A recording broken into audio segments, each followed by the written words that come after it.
अस्सलाम वालेकुम जी, मैं हूं हसनैन चौधरी और हमारे साथ मौजूद हैं ब्रिगेडियर रिटायर्ड सैयद गजनफर अली साहब। सर बहुत शुक्रिया टाइम देने का।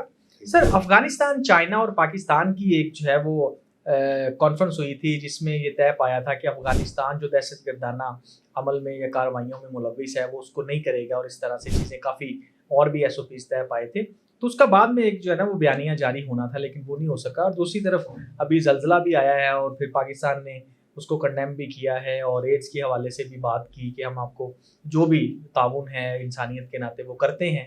तो उस पे केपीके में जो है ना उन्होंने कहा कि ठीक है और फेडरल को वो नहीं करने देना। ये क्या मुनाफिकाना पॉलिसीज हैं? बहुत बहुत शुक्रिया स्टैन। हम बहुत बारहा अफगानिस्तान के बारे में, अफगानिस्तान की हुकूमत, इंटरिम हुकूमत जो उसके बारे में और अफगानिस्तान पाकिस्तान के रिलेशन के बारे में बात करते आए हैं। और आपको पता है पाकिस्तान ने 2 कदम 3 कदम 10 कदम आगे जाके साथ दिया, जैसे जिस तरह हमने उनको किया। बिल्कुल जैसे अभी भी अफगानिस्तान के कितने लोग हमारे पास मौजूद हैं और उसमें से बल्कि उनकी वजह से हमें नुकसान उठाना हमें बहुत नुकसान उठाना पड़ा। हमारी पड़ा। सड़कें तबाह हुई, हमारे अंदर प्रोस्टिट्यूशन कल्चर आया, हमारे यहाँ गन कल्चर आया, जराइम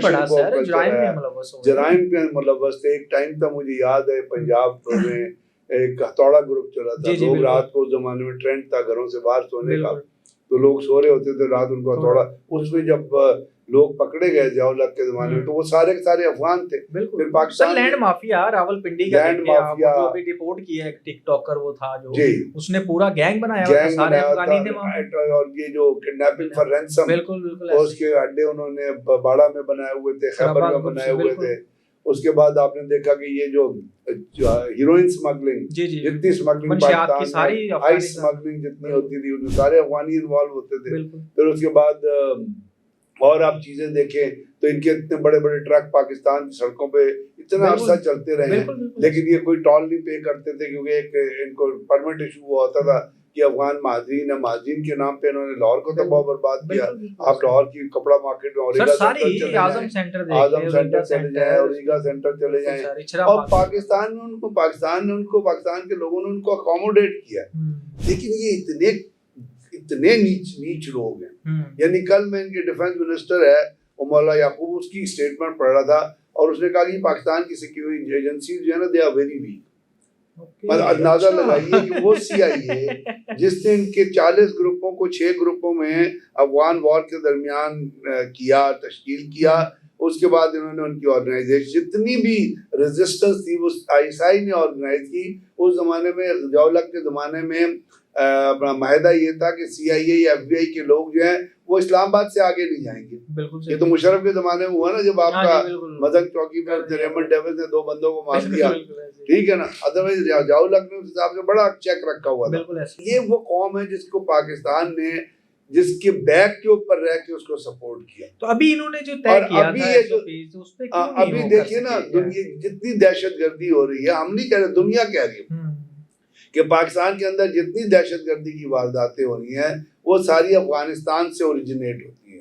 अभी पिछले दिनों आप देखिएगा कि TTP की और हाफिज गुल बहादुर की नूरिस्तान में और पाक्तिया प्रोविंस में आपस में दोनों ग्रुपों में लड़ाई हुई है। अच्छा। और उसमें उन्होंने ये कहा है कि जी TTP हाफिज गुल बहादुर जो दहशतगर्द है, वो हाफिज तो कम है, दहशतगर्द ज्यादा है और कमीनगी की हद तक दहशतगर्द है। वो गुल बहादुर जो क्रिमिनल है, जो मुजरिम है, वो गुल बहादुर ये कहता है कि जी आप नंगरहार का कंट्रोल मुझे दे दें। अच्छा, ठीक है। उसके ऊपर इनकी फितनाल ख्वारिज की भी और इन लोगों की आपस में लड़ाई हुई है और वो काफी लोग उसके अंदर मारे गए हैं। वो शहीद तो नहीं, वो तो सारे के सारे मारे गए।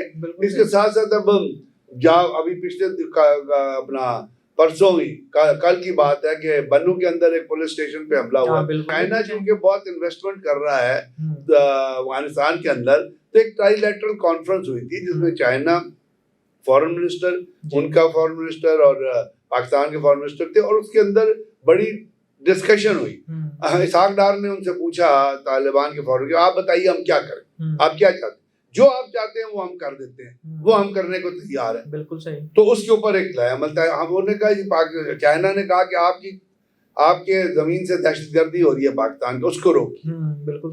अब उनका इस चीज जायज मुतालबा है, मतलब गलत भी नहीं है। दुनिया कहती है दोहा एग्रीमेंट है जिसपे उन्होंने जिन्होंने किया था, साइन किए, वो सारा वायरल था, सबने सिग्नेचर्स। अगर आप मुसलमान हैं, अगर आप मुसलमान हैं, कल मैं बल्कि अपने डॉक्यूमेंट्स देख रहा था, उसमें रखा हुआ था जी, अगर आप मुसलमान हैं और आप इस्लाम का नाम लेते हैं और इस्लाम के ऊपर आपने दुनिया को मतलब तबाह बर्बाद किया हुआ है, अगर आप मुसलमान नहीं हैं, अफगानिस्तान की हुकूमत मुनाफिकों की हुकूमत है, बिल्कुल सही, काफरों से बदतरीन हुकूमत, इस्लाम का नाम बदनाम कर रही है। उन्होंने साइन किया है वो डॉक्यूमेंट कि जी हमारी सरजमीन पाकिस्तान के अंदर जो नेबरिंग कंट्री में दहशतगर्दी के लिए इस्तेमाल नहीं होगी, और राजी हुए ट्राइलैटरल कॉन्फ्रेंस। जब वो कॉन्फ्रेंस खत्म, एक बाइलैटरल कॉन्फ्रेंस हुई थी जो इस्लामाबाद के अंदर थी, जब वो ट्राइलैटरल कॉन्फ्रेंस खत्म हो गई, चाइनीज भी, अब उन्होंने जो होस्ट कंट्री होता है वो कॉन्फ्रेंस के बाद एक मेमोरेंडम इशू करता है। तो अगर आज तक वो मेमोरेंडम अफगानिस्तान में इशू नहीं हुआ, एससीओ में क्यों नहीं ये शिरकत कर सके?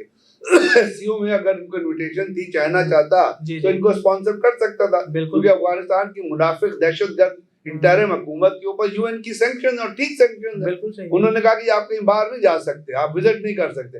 अगर चाइना चाहता तो इसको स्पॉन्सर कर सकता था, लेकिन इन्होंने वो अभी वादा करके वो कम्युनिकेशन जो वादा करके ना कुछ करे, वो तो काफिरों और मुनाफिकों से भी बदतर हुआ ना। तो अभी तक इन्होंने मेमोरेंडम इशू नहीं किया, वो जो ज्वाइंट स्टेटमेंट इशू होनी थी कि जी हम अफगानिस्तान का नाम दहशतगर्दी के साथ, जो अब है अफगानिस्तान की हुकूमत तो है ही दहशतगर्दी। तो आप देखिए ना कि उनका ताल्लुक किसके साथ है ना, इंडिया के साथ, इंडिया के साथ सारी चीजें वो उधर और से इंडिया जो है उनको स्पॉन्सर कर रहा है। दहशतगर्दी का सबसे बड़ा मंबा इंडिया है, दहशतगर्दी का सबसे बड़ा स्पॉन्सर अजीत कुमार डेविल और नरेंद्र मोदी है, जो है हिटलर और मैसोलिनी से भी कमीना दहशतगर्द है।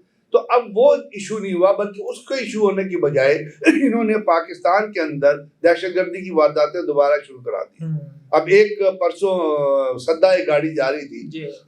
अब होता ये है कि जब कोई आम सा भी वाकया हो जाता है ना, उसको भी हम शिया सुन्नी फसादात है। अब पारा चुनाव में शिया सुन्नी आबादों की तसल चल रही है, तो सद्दा की तरफ एक गाड़ी में जाते हुए एक शख्स ने, जिसके भाइयों को कुछ लोगों ने कत्ल किया था, वो अहले सुन्नत से ताल्लुक रखते थे, ये शिया, उसने उन दो लड़कों को जिन्होंने उसके भाइयों को कत्ल किया था, गाड़ी में उसको रोक के गाड़ी को गोली मारा। वो गाड़ी, उसके अंदर गाड़ी चला रहा था, उसने पैसे लिए। अब उसको जो मीडिया, फॉरेन मीडिया वालों उसको शिया सुन्नी फसाद में कन्वर्ट करे।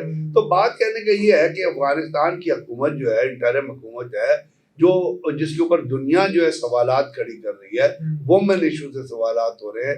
एजुकेशन, आप मुझे बताइए हसनैन, इस्लाम का जो थोड़ा बहुत हमने पढ़ा है, क्या मजहब के अंदर औरतों की तालीम हासिल करने पे पाबंदी है?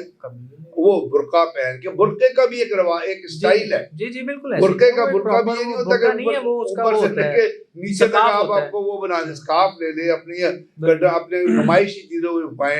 बच्चियों की तालीम जरूरी है, बच्चों की तालीम। वो दुनिया अगर ये कहती है कि आप अपनी औरतों को तालीम दिलाएं, तो औरतें इक्वल पार्टिसिपेंट है। हजरत रसूल करीम पीस बी अपॉन हिम के जमाने में क्या औरतें जो है जंगों में मुसलमानों के साथ शामिल नहीं होती? तो क्या वो मोटिवेट नहीं करती थी अपने बच्चों को, अपने शौहरों को, आप इस्लाम? तो जब मैं आपको कहता हूँ ना ये मुनाफिकों से बदतर है, इस्लाम तो इंसानियत का दर्स देता है ना, सबसे बड़ी बात है। तो ये क्या करते हैं? अमन का दर्स देता है। और ये क्या करते हैं? और ये क्या करते हैं? ये दहशतगर्दी फैला। जिन्होंने पाकिस्तान में दहशतगर्दी की जितनी वारदातें हो रही हैं, उसमें अफगान दहशतगर्द इन्वॉल्व। अफगानिस्तान के अंदर नूरिस्तान, पाकतिया, कुन्नड़ के अंदर जो दहशतगर्दी के अड्डे हैं, जो फितना अल ख्वारिज और गुल बहादुर क्रिमिनल्स ने बनाए हुए हैं, और इस किस्म के आईएस दाइश ने जो बनाए हुए हैं, वो सारे उसके अभी एक हमला हुआ था, उसकी रिस्पॉन्सिबिलिटी दाइश ने कबूल किया। पाकिस्तान ने भी एक ड्रोन अटैक किया है, इसके अंदर एक बहुत अपना फितना अल ख्वारिज का एक मिलिटेंट था, उसको हाजी नईम एक बहुत बड़ा बिजनेसमैन है, जिसका दुबई में भी बिजनेस है, कहते उसके घर में वो रहता था, उसने उसको पनाह दी थी, वहां पे उसको मारा। फिर हसनैन बड़ी बात जो ये, काबुल के अंदर बहुत सारे ऐसे सेफ हाउसेज हैं जिसमें इस इंटरिम मुनाफिक हुकूमत ने, मुनाफिकों की इस हुकूमत ने वहाँ पे दहशतगर्द तंजीमों के जो फितना अल ख्वारिज के मुख्तलिफ उनको और उनके तमाम खर्चे, उनकी बोर्डिंग लॉजिंग के, वो इंडिया भारत स्पॉन्सर कर रहा है। और भारत का आपको पता है नरेंद्र मोदी जो झूठों का सरदार है, उसने जाके एससीओ में क्या तकरीर की थी, जहाँ पे उसको थप्पड़ भी पड़े। कहते हैं कि जी हम हमारे यहाँ एक्सट्रीमिज्म और हमारे यहाँ पता नहीं सिक्योरिटी और ये और वो खत्म करना पड़ेगा दुनिया को। अब एससीओ के कम्युनिके में जाफर एक्सप्रेस जी। और जो खुशदार में हमला हुआ उसको शामिल किया गया। दुनिया नहीं मानी कि पहलगाम के अंदर जो है दहशत, उनका पहलगाम के अंदर जो लोग हैं वो इंडियन हिंदू मिलिटेंट से मारे। जिस तरह निक्सन के आने पे 38 सिखों को मारा था, उस तरह ही ये लोग उन्होंने अपने लोग मरवाए हैं। जिस तरह पुलवामा में 54 फौजी मरवाए थे, ये 24 लोग खुद ही मरवाए हैं अपने पॉलिटिकल एजेंडे को फरोग देने के लिए और बिहार के इलेक्शन जीतने। सर जाहिर बात है इनकी अपनी एजेंसीज तो नहीं है, दुनिया भर की इंटेलिजेंस एजेंसीज हैं, सब काम सब करती देख हैं, रही सबको हैं पता है, और इन्फॉर्मेशन कलेक्ट कर रही है। अब ये जो फितना अफगानिस्तान की जो मुनाफिक हुकूमत है, इंटरिम हुकूमत और फितना ख्वारिज और भारत की जो दहशतगर्दाना हुकूमत को है, इनका जो नेक्सस बन गया है, ये एससीओ के मैंडेट के खिलाफ है, दुनिया के अमन के खिलाफ है और रीजन के अमन के भी खिलाफ है। ये खित्ता सफर कर रहा है अफगानिस्तान की मुनाफिक हुकूमत की वजह से, इंडिया की दहशतगर्दाना हुकूमत की वजह से, इंडिया भारत के अंदर जो सोच है, जो एक्सट्रीमिज्म है, जो मजहब का एक्सप्लॉइटेशन है, उसकी वजह से। और ये तमाम चीजें मिलके जो है, यहाँ इंडिया के भी जो मजलूम लोग हैं, गरीब लोग हैं, और इस खित्ते के भी जो गरीब लोग हैं, उनकी जो तरक्की है उसको स्टॉल कर रहा है। तो जब तक ये इंडिया का कैरेक्टर खत्म नहीं होगा, अफगानिस्तान की इंटरिम हुकूमत जो है वो अपनी दहशतगर्दी को नहीं मानेगी। इस खित्ते से दहशतगर्दी मुझे तो खत्म होती नजर नहीं आती। हाँ, पाकिस्तान को बोल्ड स्टेप्स लेने होंगे, बहुत बर्दाश्त कर लिया। जितने इलीगल अफगान महाजिन या रह रहे हैं उनके जूते मार के इस मुल्क से निकाले, बाहर भेजे। और हमारे वो लीडर जो इस किस्म की पॉलिसी है, उनको भी सोचना चाहिए कि हमने बहुत बर्दाश्त कर लिया अफगानों महाजरों का, अब इससे ज्यादा बोझ नहीं बर्दाश्त था। मेरे राइट के ऊपर ये लोग आ रहे हैं, मेरे प्रॉपर्टी राइट पे आ रहे हैं, मेरे टैक्स पेयर का पैसा ये, मैं टैक्स देता हूँ, खाते ये लोग हैं। तो इनको धकेले यहाँ से, तभी इस खित्ते में अमन आएगा जब हम अपने बॉर्डर्स को स्ट्रॉन्ग करेंगे और इंटरनल पॉलिसीज को स्ट्रॉन्ग। जी सर, बिल्कुल ऐसे ही आपकी बात। Thank you so much.